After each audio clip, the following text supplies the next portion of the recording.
Sound of Metal is on Amazon Prime streaming currently, and I had never heard of this movie. I hadn't heard of this movie until a couple of my friends were mentioning it. I heard the murmurs, and I was like, all right, let me check out this movie. Looked it up, and I saw that the poster looked very much so like Whiplash. Whiplash I absolutely love, so went into it being like, all right, it's going to be like Whiplash, and it's not like Whiplash, but that's okay, because instead, we don't have a masterpiece, but we still have a darn good movie. So, Sound of Metal, in case you guys do want to know the premise, here you go. So, the premise is quite simple. It is about a heavy metal drummer and his life as it starts spiraling backwards when he realizes that he's losing his hearing. He's backed up by Olivia Cooke, who's his significant other, and I want to say right off the bat, Riz Ahmed does a fantastic job in this movie. I think that I personally will put this as his second best performance. Like, a lot of people will probably know him as like the guy that was in, Rogue One, like that Star Wars movie. I know him best as Nightcrawler. I thought he was amazing in Nightcrawler, and I think that his performance in that movie is better, but his performance in Sound of Metal is amazing. Like, you really do feel as though this is someone that is gradually losing their hearing. And I think that's also backed up and immersed by the sound mixing. The sound mixing in this movie is outstanding. It really captivates, and I feel like gives the audience an idea on what people that are deaf go through. Because you slowly start, based on the audio, you slowly start not being able to hear what certain individuals are saying in the movie, just as the lead character is experiencing that. And it gets to a point, too, where you can't even really hear anything. You hear it's, like, muffled and everything. And I thought that was a really good artistic choice. Easily could have been something that they decided not to do, but given the fact that they did, it's something that easily makes this movie stand out above the rest. Obviously, the lead performance does as well, but everything else, I'm not going to lie, it's not amazing like those two aspects, but everything else is pretty much fine to good. I liked the cinematography. I thought it was good. I believe it was shot on film, at least that's what it looked like, and I thought it gave a really good feeling. The tone is also good.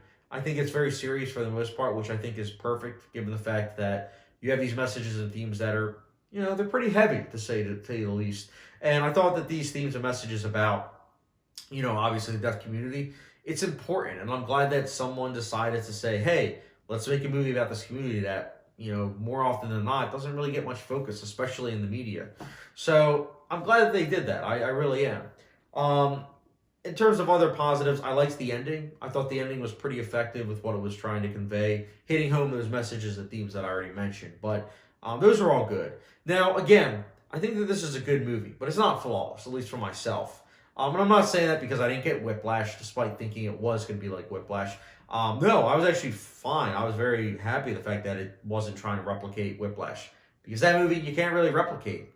I don't see anyone replicating it, at least. Sound of Metal, I like the fact that it does its own thing. But what I didn't like was that, despite the two leads having good chemistry, I felt like Olivia Cooke's character was kind of sidelined to the point of where I get it that obviously we're trying to focus on Riz Ahmed and his character. But Olivia Cooke's character, to a point, kind of felt like that wife character in like a biopic film where she's just there to support, and that's pretty much her only trait. And it's unfortunate. It really is unfortunate because Olivia Cooke is a good actress, so I kind of wanted to see more of her.